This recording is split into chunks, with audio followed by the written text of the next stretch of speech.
চলতে পারেন না। যিনি বলেন আমার আগামী মাস কিভাবে চলবে, আর আপনার এখন সেকেন্ড কিভাবে চলবে আপনি বুঝেন না? যে কার্বন ডাই অক্সাইডটা ছেড়েছেন আর যে অক্সিজেনটা গ্রহণ করবেন, এটা যদি এখন অনুমোদন না হয়, কত টাকা বিল পরিশোধ করেছেন এই অক্সিজেনের জন্য?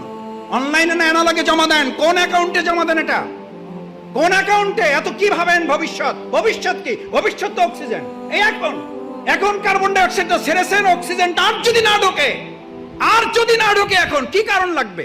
পৃথিবীর সমস্ত ডাক্তার একমত হয়ে গেছে, হার্ট অ্যাটাক করে কোনো মারা যায় না, মারা যাওয়ার কারণে হার্ট অ্যাটাক করেছে। স্ট্রোক করে মারা যায় না, মারা যাওয়ার জন্য স্ট্রোক। আল্লাহর কাছে জিব্রাইল আমিন না আজরাইল জান কবজ করার ফেরেশতাকে বললেন, আল্লাহ এমন দায়িত্ব দিয়েছেন, লোকেরা তো আমার সেই পরিমাণ গালাগালি করবে যে এই লোকটার জন্য আমরা মারা যাইতেছি। আল্লাহ তাআলা বলেন, তোমার কোনো অসুবিধা নেই, ব্যবস্থা করে দেবো। লোকেরা তোমার কথা মনেও রাখবে না, তোমার কথা স্মরণও করবে না, তোমার উচ্চারণও করবে না। ওরা বলবে গাড়ির অ্যাক্সিডেন্ট করে মারা গেছে, গাড়ির গালাগালি করবে। ওরা হসপিটালকে গালাগালি করবে, ওরা